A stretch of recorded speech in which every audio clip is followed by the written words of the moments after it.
Welcome. In this session, firstly, I'm going to discuss about polygenic inheritance. Then later, I'll discuss about pleiotropy, and I'll also start discussing about sexual determination in animals. So let's begin this session with the polygenic inheritance.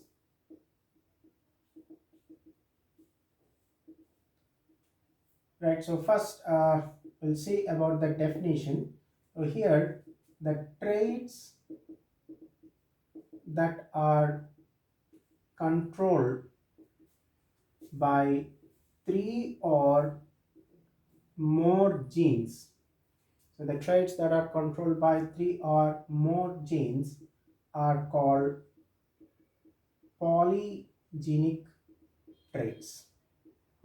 And the pattern is called polygenic inheritance. And the pattern is called polygenic inheritance. Before I discuss in detail about this polygenic inheritance, Mendel only know that when two alleles are present together, that they remain separate, and the one which is expressed, so he called it dominant, and another one, okay, as recessive. Now, later, many other scientists did experiments similar to Mendel, but they did not get same results. So that's what we have seen in case of incomplete dominance and codominance. So in case of incomplete dominance, the two genes, they interfered with one another and have produced a different expression.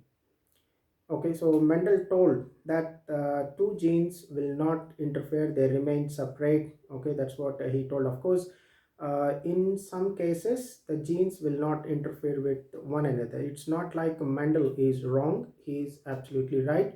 Okay, but there are other conditions.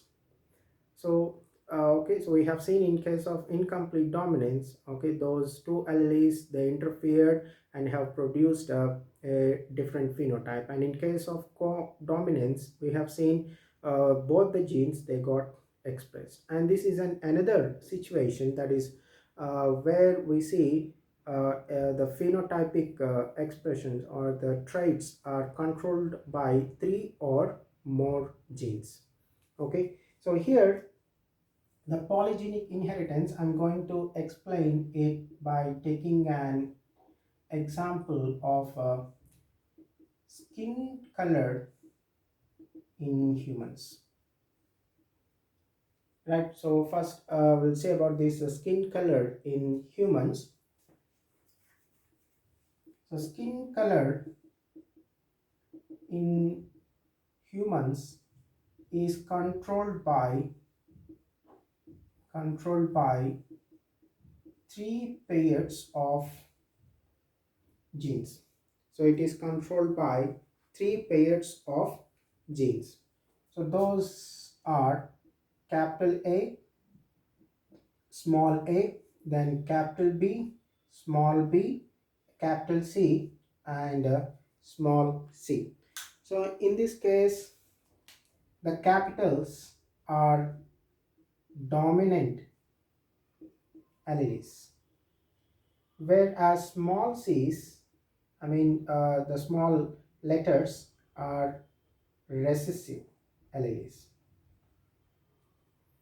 Okay, so these capitals indicate dominant alleles and these smalls indicate recessive alleles.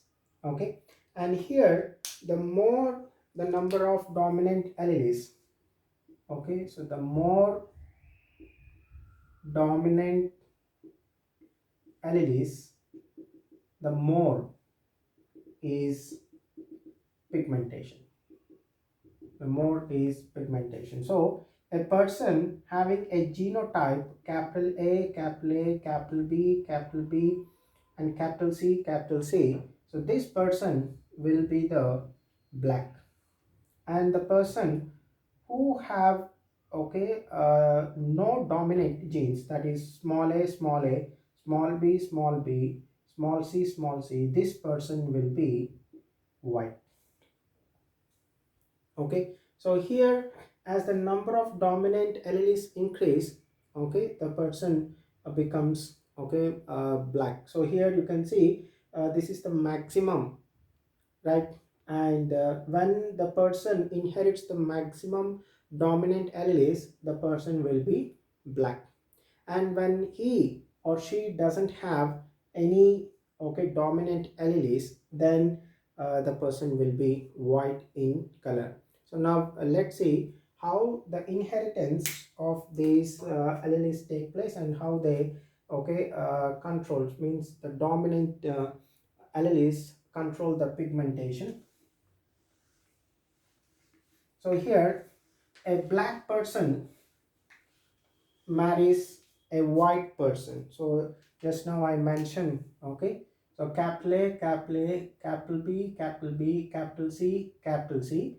So is a black person marries another person who is white, small a, small a, small b, small b, small c, small c. So parents, okay, these are 2n, and this person is white. Of course, one of it you can take it as male, another one is female. Okay, you can take in opposite also, there is nothing wrong. Now during the formation of gametes, okay, we will see half the number of these alleles will be in the gamete. So out of these 2a capital A's, okay, the gamete will have one capital A. So here capital B, and from this capital C. Okay, so these are sperms, and in this case also same, small a, small b, small c. So egg, right? These are gametes, en. Now when these two, a sperm and egg, fertilize, so fertilization, okay, it results in, okay, having capital A, small a, capital B, small b, capital C, small c genotype. So this will be the F1 generation. Now the offspring born will not be black or white, and this born baby will be, right, intermediate in color. So intermediate in color, okay, not black, not white. So that's what we say, intermediate in color, and I call such a person as mulatto, called mulatto, right? So say suppose two mulattoes marry, then what will be their offspring? So let's see.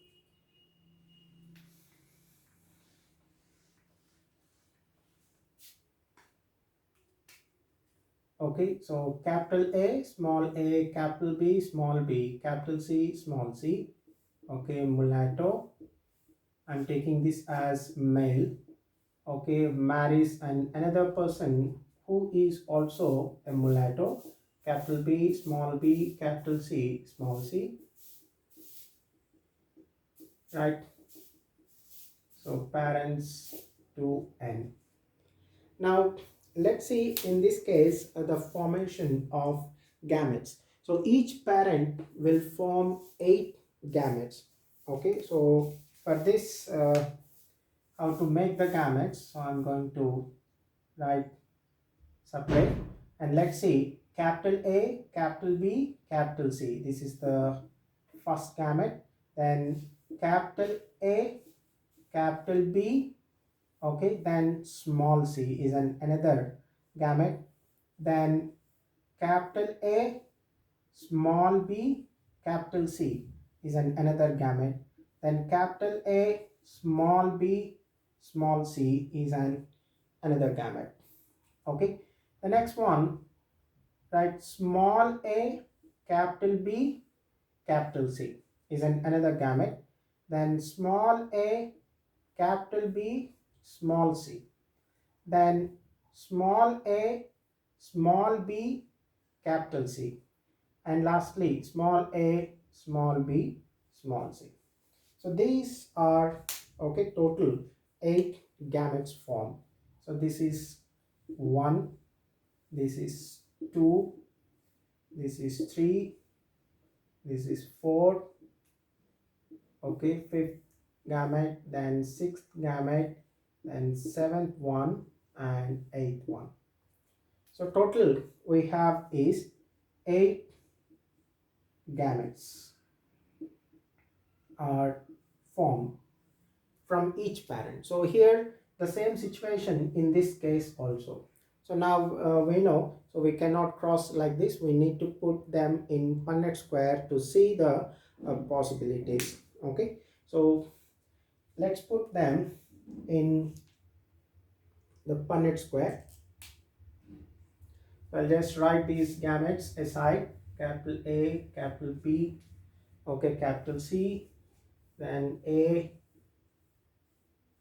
small c, then capital A, small b, capital C, A, B, and small c, then small a, right? So then, okay, so now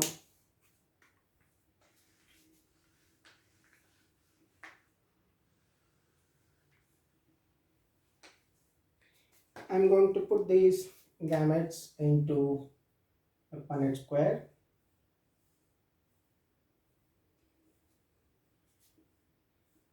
Male gametes on one side, female gametes on one side. Okay, so here A, B, C. Okay, the same here. I'm then capital A, capital B, small c, then capital A, small b, capital C, then capital A, small b, and small c. Okay, then small a, capital B, capital C, then small a, capital B, small c, then small a, small b, capital C, and small a, b, c. Okay, so this side also will get the same A, B, C, and right,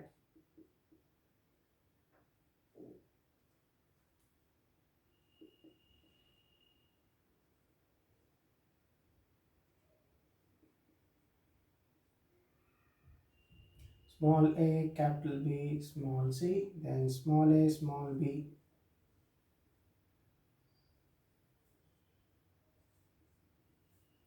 and lastly small a, small b, small c.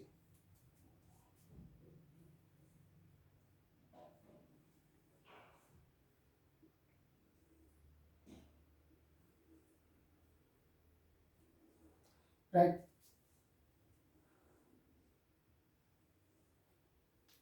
so this is what you get.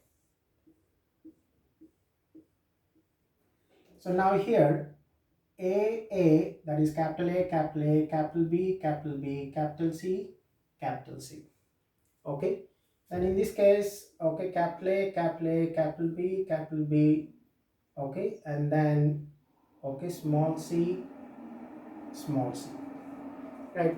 I'm not going to fill all this, that you just work it out, okay, and see that, okay, how you get, I mean, how many you are going to get dark people, okay, then fairly dark, okay, and then mulattoes how many we are going to get, and fairly white, okay, white how many we are going to get. But I'm going to tell you, okay, so what will be the phenotypic ratio of this cross. Okay,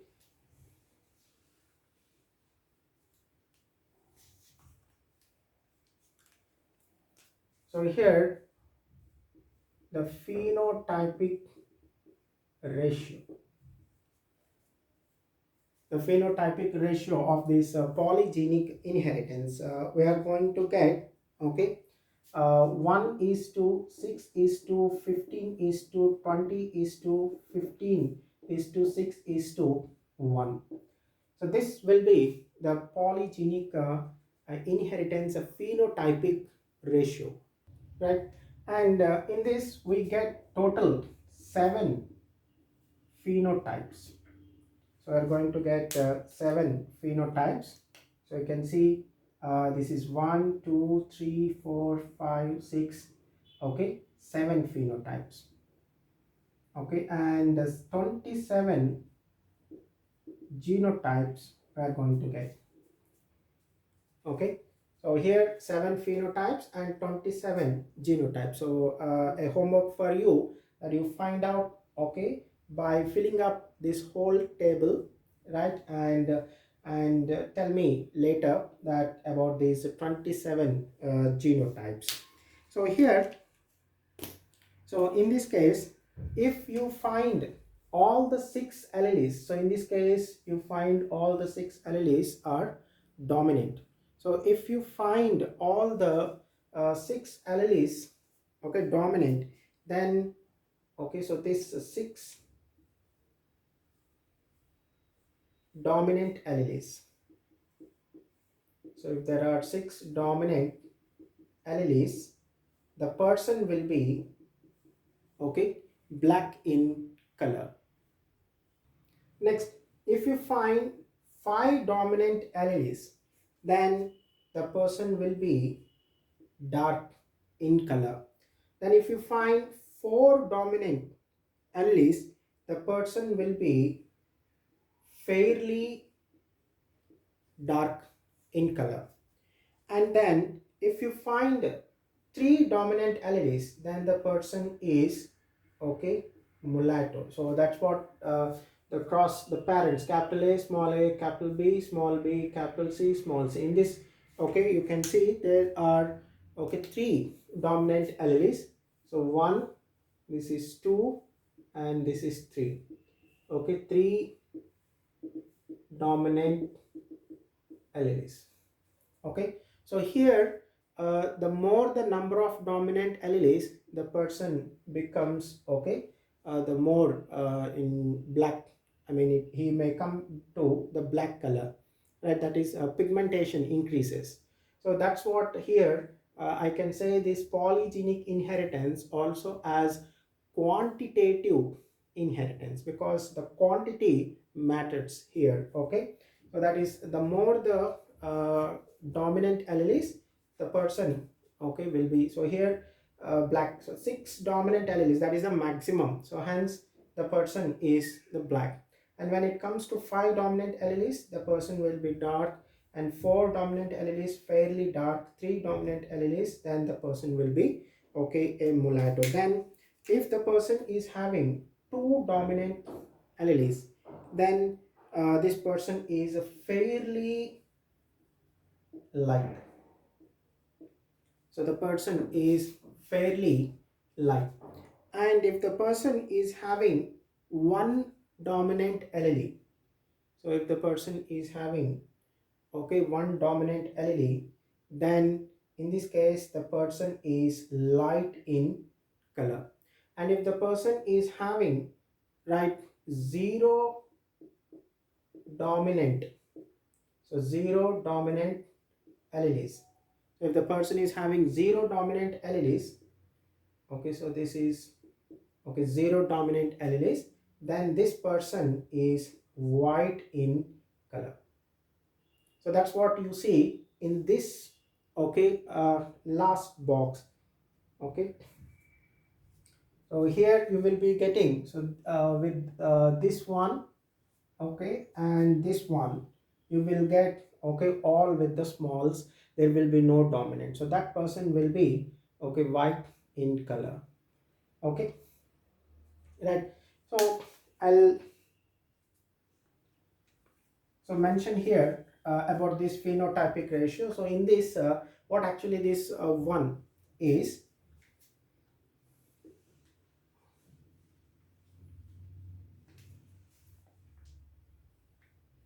so I'll just mention again. So the ratio is 1 is to 6 is to 15 is to 20 is to 15 is to 6 is to 1. Okay, so in this, right, so this one is black.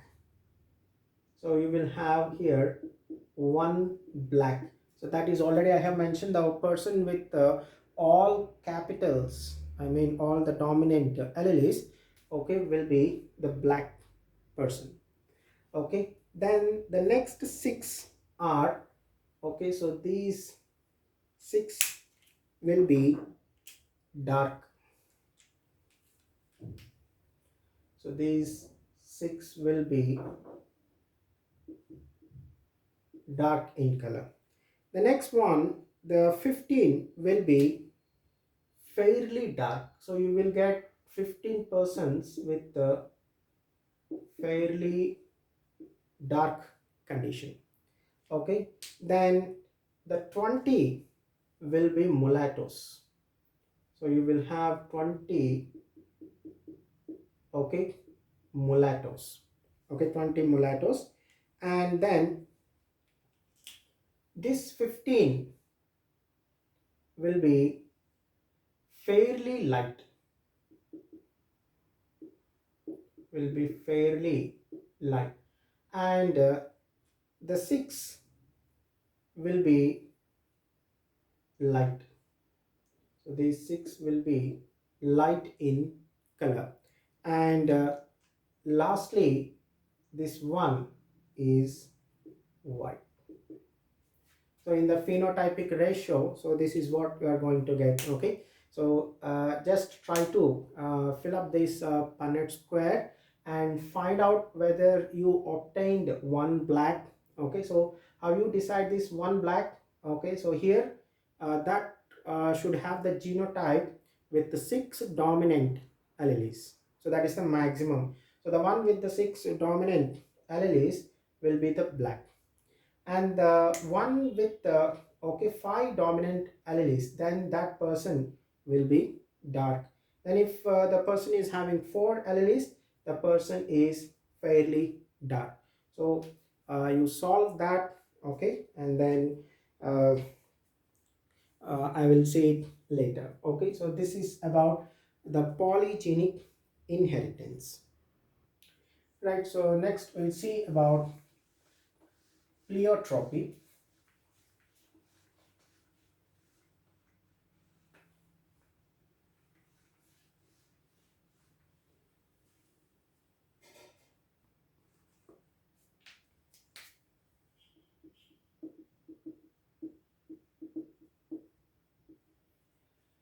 Right, so what is this pleiotropy? So till now we discussed that, okay, a single gene,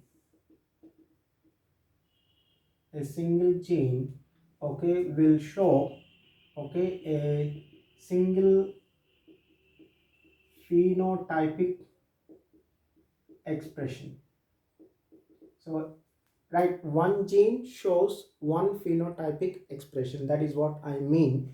Okay, right, so up to now we have seen that one gene will produce one phenotypic expression. So we know that, so the gene produces the gene product, and that gene product will have the phenotype expressed, right? But in some situations what we see is that, okay, one gene, so one gene is going to show multiple phenotypic expressions. So here phenotype 1, phenotype 2, okay, then phenotype 3, etc. Okay, so one gene showing multiple phenotypic expressions. So this is usually one gene will show one phenotype. Okay, but in case of pleiotropy, right, there are certain genes which can show multiple phenotypic expressions. Okay, so right, so here how we define this. Okay, so a single gene showing multiple phenotypic expressions, and such a gene is called pleiotropic gene, and the phenomenon is called pleiotropic is called pleiotropy. Okay, right. So that's about the pleiotropy. We will see and understand what actually is this pleiotropy. So with an example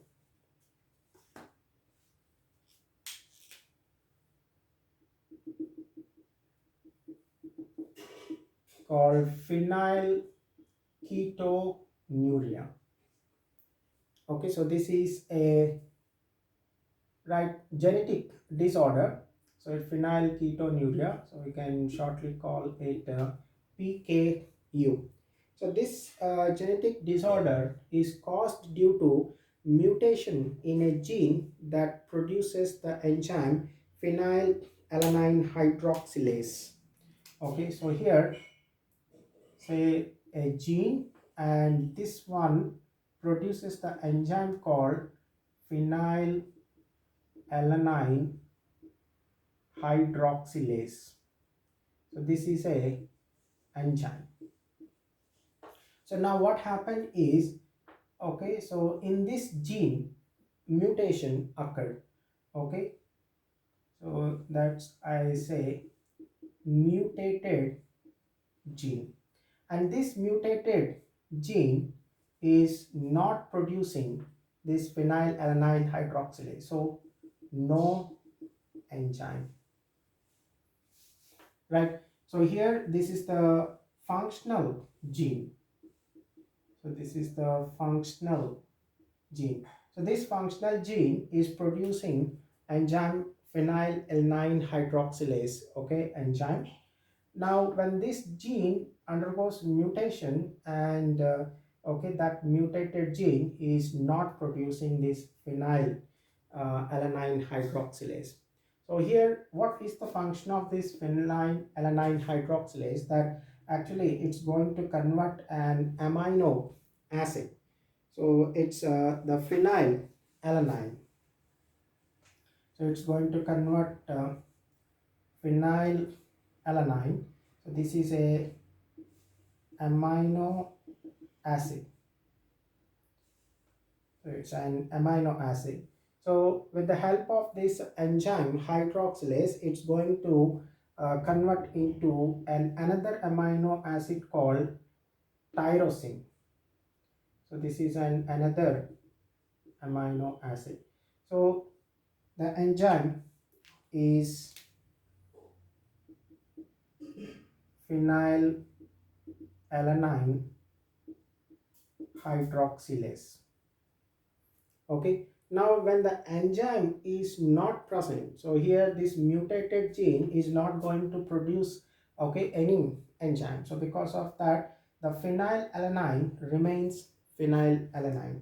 So that's what I'll just mention. So phenylalanine will remain phenylalanine. So this is in the absence of enzyme. So no enzyme. And due to absence of this enzyme, it can, of course, the phenylalanine is not converted into tyrosine, and the phenylalanine will remain, okay, as phenylalanine. And accumulation of this phenylalanine in the body will produce different phenotypic okay expressions. So they are like mental retardation. So the phenotypic expressions. So one, it is mental retardation. The person will show, okay, mental retardation, and there is, okay, loss of hair pigmentation. So there is a loss of hair pigmentation, and also loss of skin pigmentation. So you can see here there are three phenotypic expressions shown, uh, okay, due to the mutated gene. So here this gene is showing you, okay, three phenotypic expressions, right?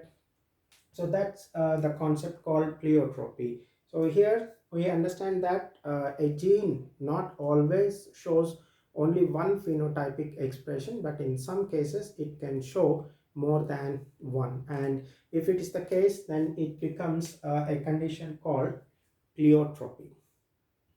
And this concept, that is pleiotropy, I'm going to explain again when I discuss genetic disorders. Okay, so next we'll start with the sex determination.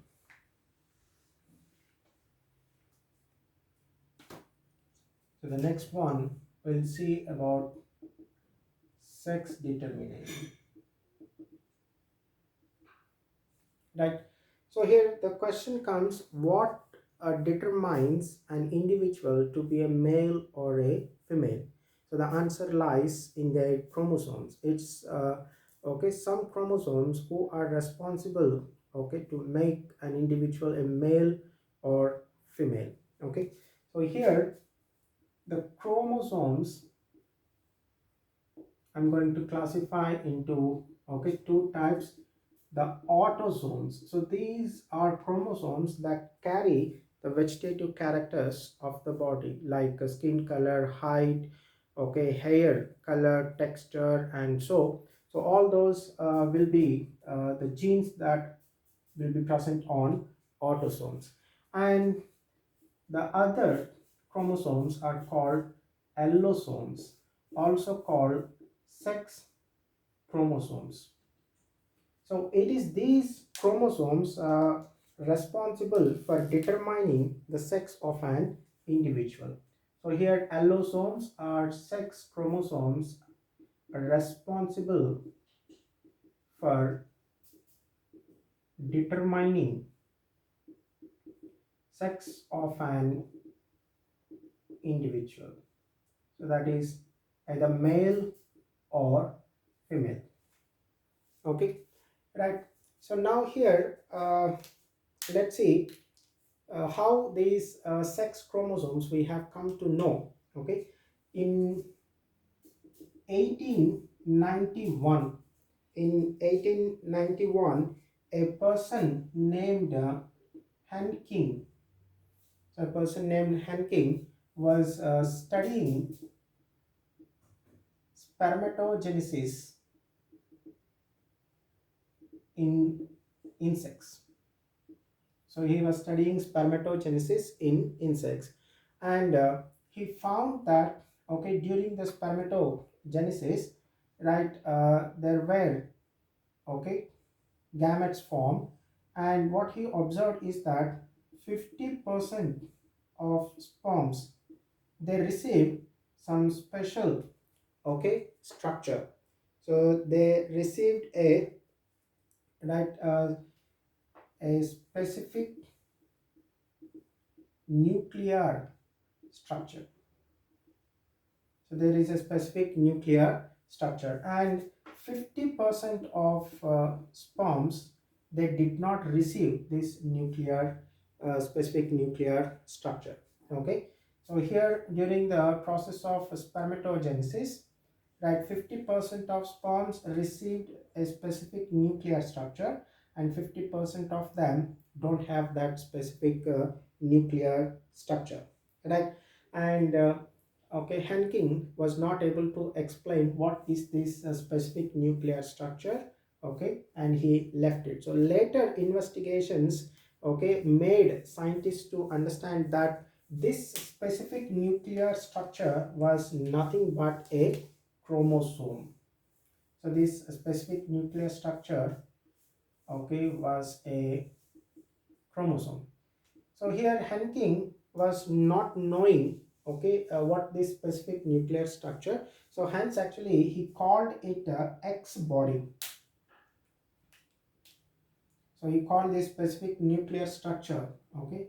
So Hanking called it X body, right? So later investigations made scientists to understand that that X body is nothing but a chromosome, and they named it X chromosome. Okay, so this X chromosome is the one that carries certain genes which will determine the sex of an individual. Okay, so that's what we are going to see, how the sex determination takes place in case of animals, right? So let's see the methods of sex determination in animals. So methods of sex determination in animals. Okay, so we have here one XYXX method of sex determination,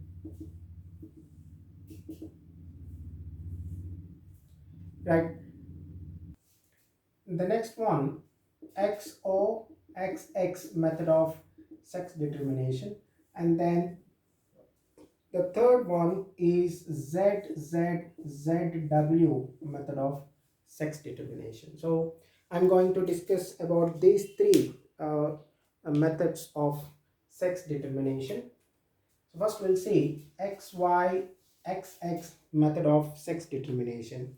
So this type of sex determination we see in case of human beings and insects like Drosophila.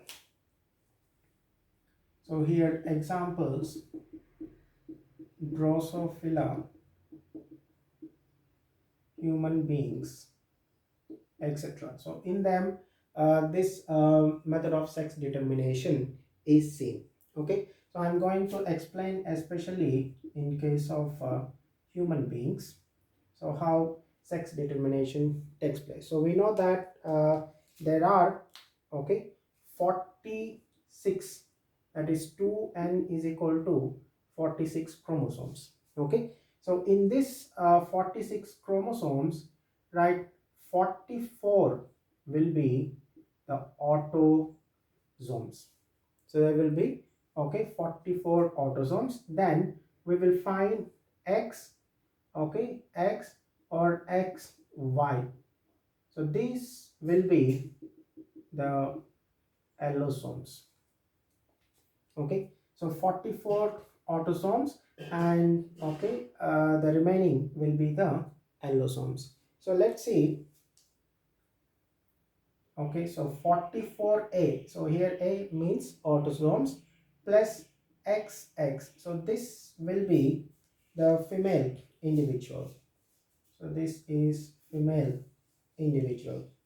And now the same, okay, with the 44A, right, plus, okay, here there will be a slight difference. Here there will be Y chromosome. So in this case, so it will be the male. Okay, so here the 44 autosomes, XY allosomes, 44 autosomes, XX allosomes. So now during the formation of gametes, so you can see here in this case, okay, the females will produce only one type of gamete, so that will be having 22A plus X. So this will be the 100% of X, right?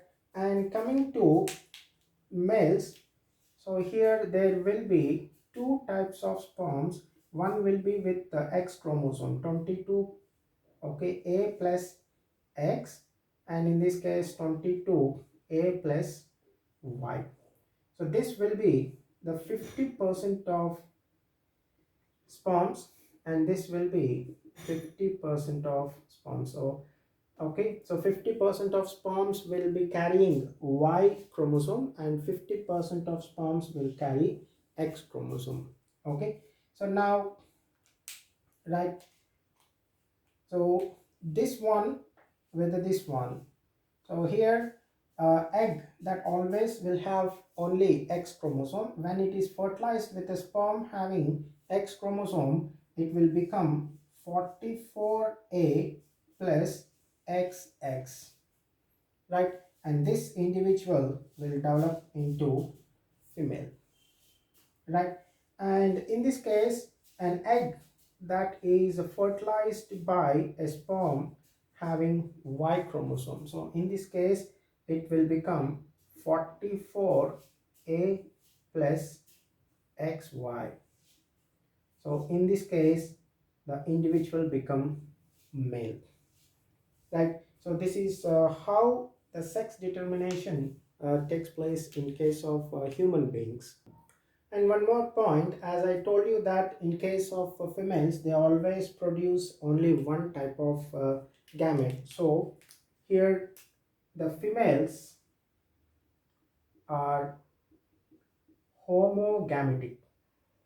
The females are homogametic. Whereas in case of males, they are going to produce two kinds of sperms. So hence, okay, so males are heterogametic. So they are heterogametic.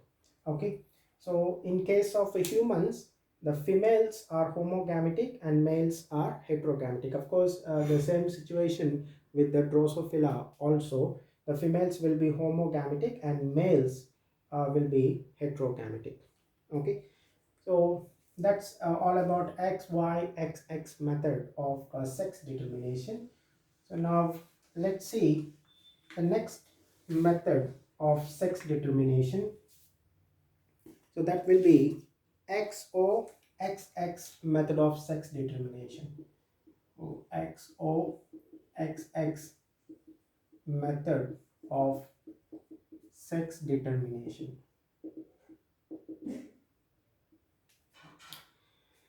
Now, this type of sex determination we see in case of insects like grasshoppers, cockroaches. So we'll see in case of grasshoppers, then cockroaches, etc. Right. So let's see how this method of sex determination. So here, okay, so AA plus XO. So this one will be the male. So here also the male is a heterogametic here. Okay, so here I'm just taking autosomes. Okay, and then so AA plus XX. So this will be the female,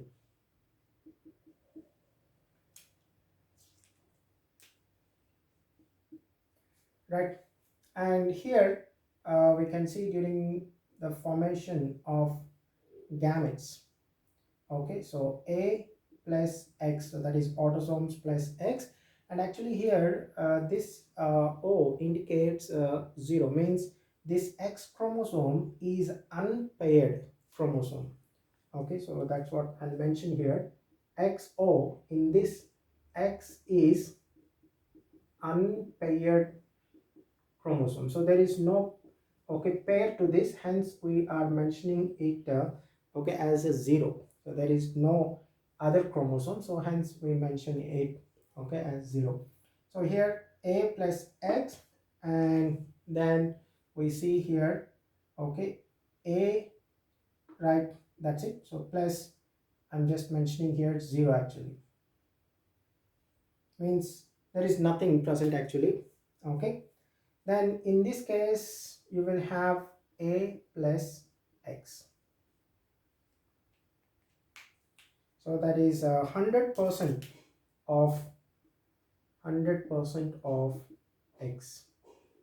So in this case it will be 50% of sperms and this will be 50% of sperm. So 50% of sperms will have X chromosome and 50% of sperms will not have any sex chromosome.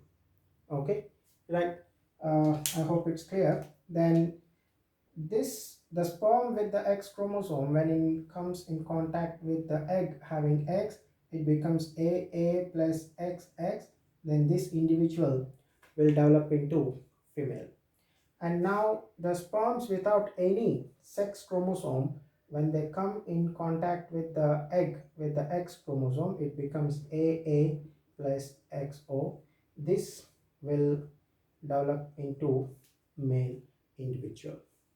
Okay, so this is about XOXX method of sex determination. And here also, as I mentioned, that females always produce only one type of gamete. So hence here the females are homogametic and males are heterogametic. Right, so with this, I'll end today's session. So in the next session, I'll discuss the remaining types of sex determination. We will also see haplodiploidy sex determination in honeybees, and then we will say about mutations, and then we'll also start discussing about genetic disorders in the next session.